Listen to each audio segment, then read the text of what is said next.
Welcome back to our channel. I am proud to report this is our first official video. Consider our channel launch. Like and subscribe to stay in the know. Now, Breast Cancer Awareness Month is here. And every October, our intention is to increase awareness of the disease, to raise funds for research. But today, I want to focus more on installing hope. Starting with my guest today, Talvia Vereen. Welcome, Talvia. Thank you for having me. Yes, it's an honor for you to be here with us today, and I'm so excited, and congratulations. Thank you.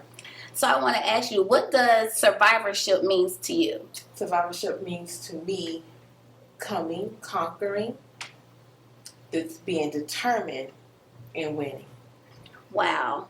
When were you diagnosed with breast cancer? I was diagnosed with breast cancer when I was 37 years old. Did you just go in for a Wells check? What made you go in to get a checkup for breast cancer if you were only 37 years old? I know they say when you're 40, you're supposed to go in for a mammogram exam. So what made you actually go in for a breast cancer mammogram? What happened was I was taking a shower and I felt a lump. It was not normal, and so I made an appointment for the doctors. What was different about this lump? No, it wasn't painful. It just wasn't there before. And it wasn't found on a self-examination. I just felt something different, and I know I needed to call the doctor. Okay, so you know your body. You knew that was something different for you. Yes. What doctor did you schedule that appointment with? Was it your regular physician? Yes, a regular physician. Okay, walk me through that day when you went to your doctor's appointment, what you explained to your doctor. Okay. Well, that day never came with the first doctor, so I kept calling them for an appointment. They kept canceling. So with them canceling, it made me have more concerns. So what happened as time went on, it was getting bigger. The lump was getting bigger. So I wound up calling my gynecologist for a well woman checkup. So that's how I got the ball rolling. When did you schedule your doctor's appointment? Finally, when I got in, it was 3 weeks later. 3 weeks later? Yes. Okay. And so when you went in, what did you explain to your doctor? Well, he checked my breast, and I was telling him what I was feeling, and it wasn't normal. So he scheduled a mammogram for me. So when you went in for your mammogram exam, what was that process like? Was it painful to have a mammogram? Actually, the mammogram was painful. And it was painful because it was already a lump, and I just felt that it was a little invasive. But if I didn't have that, I wouldn't have known what was going on. So that's a process. Most of the time, we're scared to have a mammogram because of what we hear, but you need it for surviving. I always heard that mammograms were painful. Yes. So I can imagine. After you had your mammogram, what was the process after that? Once they got the results, they sent me to another doctor to have the lump removed. So once the lump was removed, that doctor told me to go and go check a reconstructive doctor, because we didn't think it was cancer because of my age. I didn't have any symptoms. I didn't have any pain. I just had a lump. They start telling you about a reconstruction surgeon. How big was the lump that they took out? Maybe like 2 quarters. So when they detected that it was cancer, what was your initial reaction to finding out you had breast cancer? I cried because that was something different. And at that time, the doctor said we have to have emergency surgery. So not knowing, that's a problem, because you don't know. You don't know what to expect. You just listen to what other people say about things. But when it's you, there's a difference. Exactly. Yes, I'm sorry you had to experience that. When you found out you had cancer, you went in for this emergency surgery. How soon did they schedule your surgery to have your breast removed? Or did you have your breast removed? Within 24 hours. That's what the emergency surgery was. Once they got the results from the lump, they knew that they had to take the breast out. They removed lymph nodes, which 21 and 16 of them had the cancer. Wow. So they had to move fast. Did you have to have both breasts removed or just one? No, just one. They gave me the option if I wanted to but I didn't see it was nothing wrong, so I really did not want to. Did they say it was a chance that it could spread to the next breast? They did. Okay. They did, but it was for me. I didn't want to because it wasn't. It didn't have a lump, and then I have faith. Good. You felt like it wasn't necessary. Right. So how often do you go to get a checkup on your breast now, since you have survived? Now it's once a year. So just a regular checkup now because I'm healed. But going through the process, it was every 3 months. I had chemo, radiation, and once all of that was over, then I had reconstructive surgery. So how was the chemo process? The chemo was very hard, and because chemo kills the good and the bad cells. So with all that happening, I was losing weight. You lose your hair. You're weak, so therefore you have to have somebody take care of you. A support system you need. If you don't have a support system, it makes it harder. And for me, I just had my kids and my mom, so they helped me out as much as they could, you know. And once everything was starting, they were there for me. So that's important to have a support group. Good. So how long did the chemo process last? I was going to chemo every 3 weeks, and it was 12 sessions. And then I started radiation. Okay. So what is the radiation process like? Radiation is,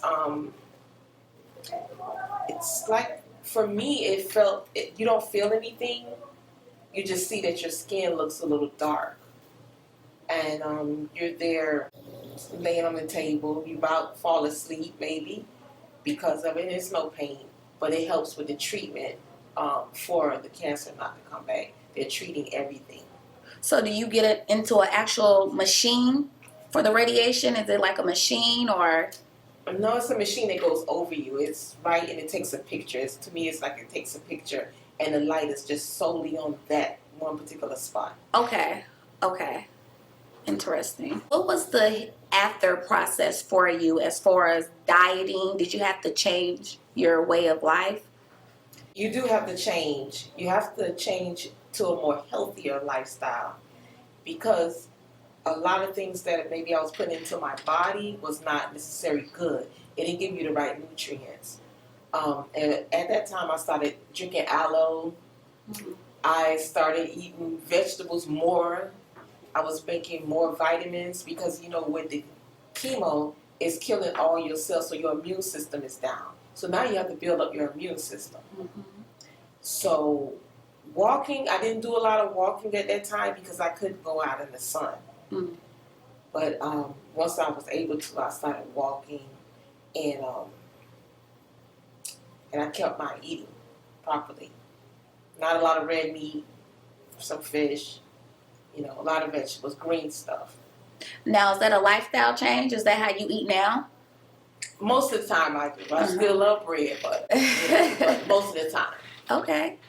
Okay, so what encouraging words do you have for other people? Like how can you keep others inspired and give them hope to know that they can beat this? Well, one thing about it, you have to have faith, and you know, because you have a purpose of why you're living. You know, for me, I looked at my children, and I know that I wanted to be there for them. No matter what the doctor said, I did everything the doctor said, but I know I had to live for them. So even though cancer takes over, but you still have to fight. So you never give up fighting. And just know that you can survive it because I've survived. And for me, a lot of people that I knew, they didn't survive. So with me talking to 4 people and none of them survived and I survived, I knew I had a purpose.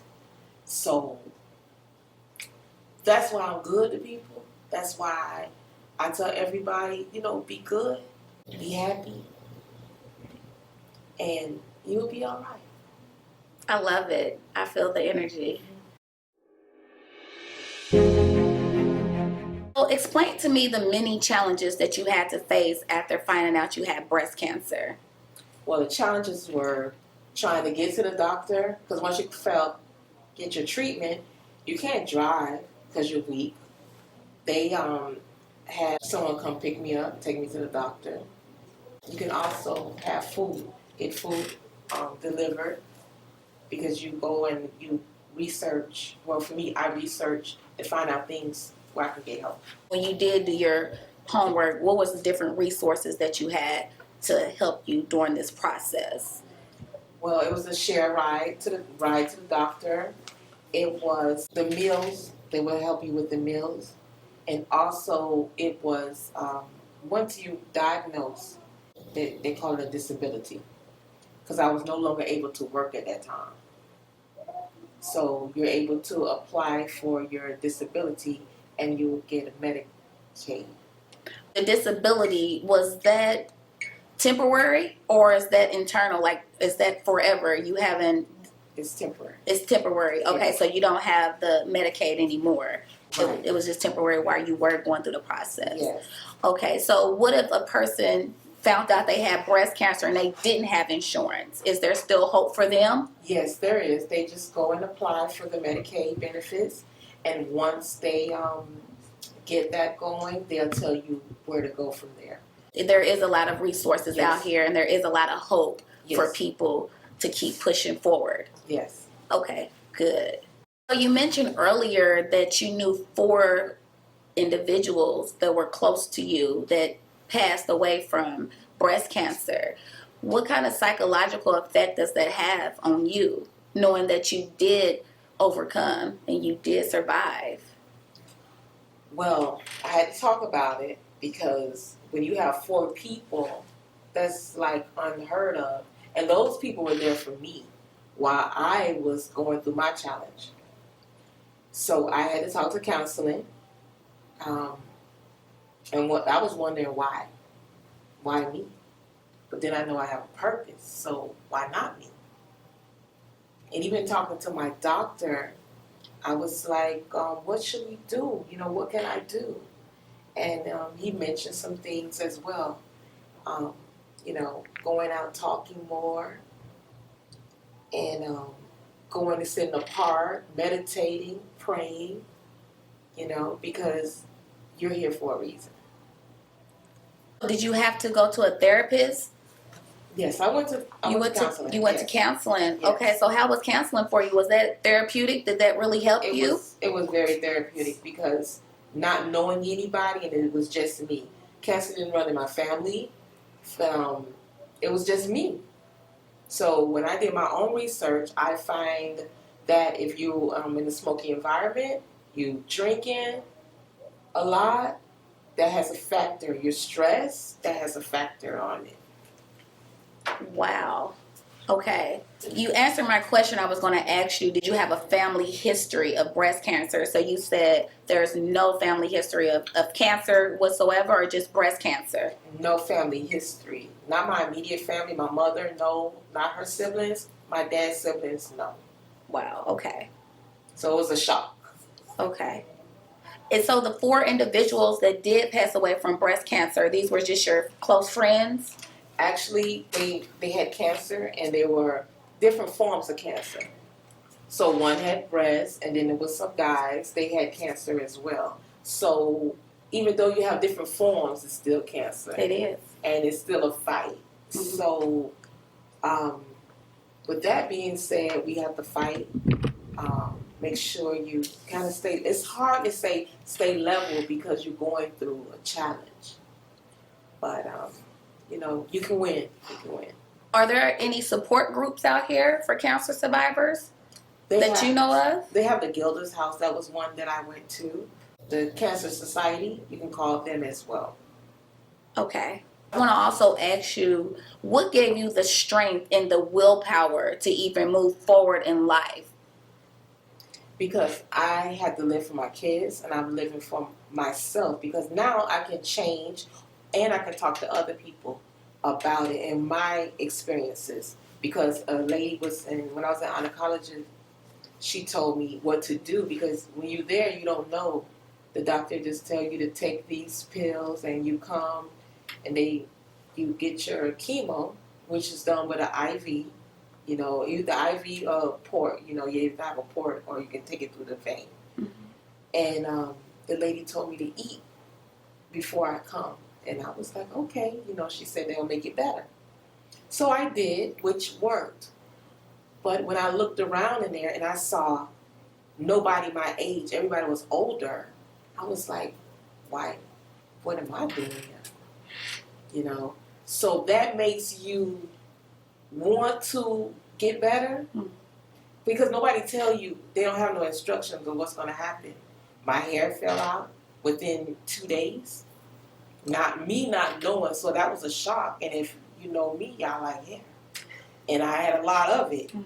And to lose your hair so suddenly, so quick, everything happened like this. But even with that, I know that I was still strong in my faith. So that's one thing. You have to have your faith.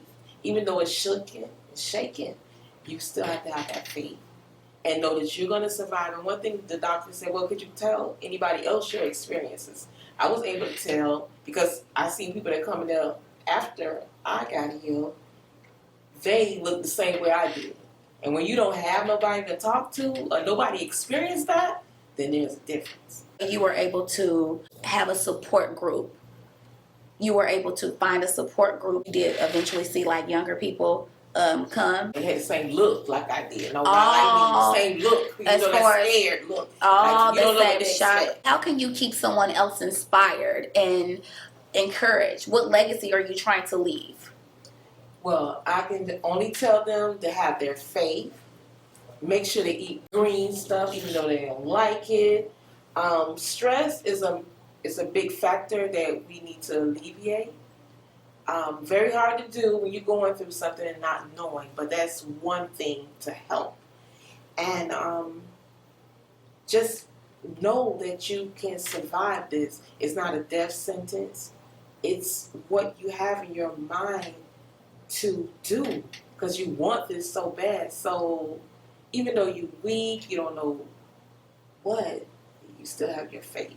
I read, I journaled, I listened to music. Those are things that help me out. Good. So you had to have a change of mindset. Yes. To be able to even move forward to thrive and beat this cancer. Yes. Because it's a fight. It's a fight. It's a real fight. When you have something that you cannot see attacking you. And you know, and they're telling you, you need to come here and do this for this many hours and we're going to try to beat it and, you know, because they don't know. They're just telling you. But you have to know that you want this. So for me, I just tell everybody, just keep fighting. Keep fighting. Well, you won. Yes. And congratulations. Yes. Yes. Throughout the month of October, my co-host, Lady Eloise, and myself will be featuring a series of breast cancer survivor stories. Share your own experience in the comments. Give us some feedback. And don't forget to like and subscribe. I'm Lady Anwar, and this is Elevated Lifestyle, inspiring you to live in power.